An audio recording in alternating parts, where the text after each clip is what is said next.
Na swali tu ambalo nauliza, je, huu ndio mwisho wa upigaji wa nyimbo za Mugithi katika redio ambazo ni nyimbo ambazo zimekuwa zikituburudisha kwa muda?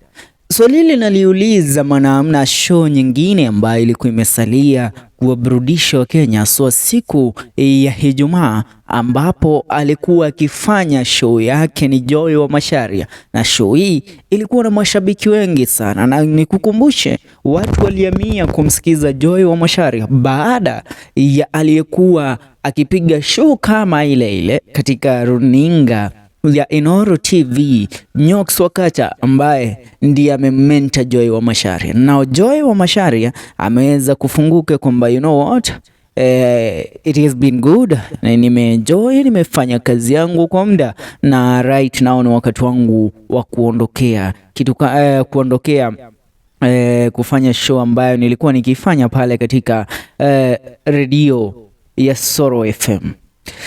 Kupitia ukurasa wake wa kijamii, Joy wa Macharia amepata announce, you know what, it's about time I exit. Na anasema it is 11 hours ago. Joy amesema, I want to take this opportunity to thank God for my talent and for the years I have worked for KBC. I can't help but reflect on the wonderful experience I have had working at Coro FM. KBC will always be my first home. To my amazing colleagues, thank you for the laughter, mentorship, and unforgettable memories we have created together. To my fans, thank you for your constant love and support. I am what I am because of your unconditional love. God bless you. See you soon. Usione Joy wa Macharia aki-exit kuma Coro FM. Yani anasema adios na anapata kuondoka katika kituo cha redio cha Coro FM. Kumbuka Mugithi wa Joy wa Macharia umekuwa ukipigwa pale katika Coro FM. Amekuwa akifanya show ile kwa muda mrefu, amekuwa akizipiga pale ndani ya Coro FM for some time right now. Ya miaka kadhaa amekuwa akiburudisha pale, so ikiwa ni siku za Ijumaa like yesterday, inakuanga vibe sana. Wakenya wamekuwa wakimsubiria Joy na kuhua ihoni ambalo huwa na huha pale katika redio ya Coro FM. So the question is, where is Joy wa Macharia heading? And if Joy wa Macharia has exited Coro FM, then does it mean that now it's the head of the vibrant Mugithi Fridays? Because you know what, sio watu wengi nowadays huwa wanasikiza redio kama kitambo, but for Joy's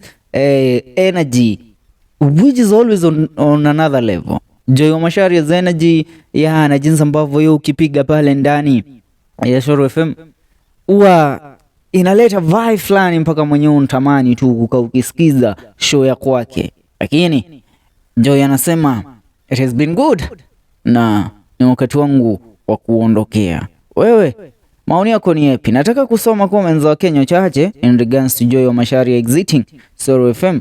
Na drona modo takarago amura ya kiuga, alafu Mugithi ya Friday night tutaenda wapi wenye umaliziwa stress kwako? Coro FM ama Coro FM wape hiyo chance mwenye Kisonko. Iheshe wadahuhu wanasema tutigithie, unaenda wapi mama? MC Jimmy Kajimu wanasema wishing you success and God's blessing. Mudhoni baby aka baby top anamwambia keep shining girl. Jiro hawa yanamuuliza saa umeenda aje uwe nawe kaigaire all the best and gaimbere. Sarafina Salim anasema utanipata airport na Kamjesh, welcome to America lol, all the best mama B. JN Gaku ya kauga all the best and keep shining. Korori anamwambia all the best. Wira tu anasema oi tushoke turore nako tutigithie South African na gari todo, it's possible. The question is, will there be any other vibrant Mugithi show? Because Nyox Wakacha left, Joy wa Macharia has left, and I shall remind you that there is no any other undisputed women in Mugithi that have done it like these people always do. Mudugi wahuraga Mugithi wega muno ni anaitwaje, Auntie Jemima, comedian Auntie Jemima pale katika Gukena FM. na keje anti Jemima niaimire gukena FM last year. So what is happening? Kai Mugithi utarari hawega kiri presenters yaitwa Mugithi ikio turenda kumenya umuthi. For now kile nakuacha nacho ni upate kusubscribe ndani ya The FM Show KE, tugane katika video zetu zijazo.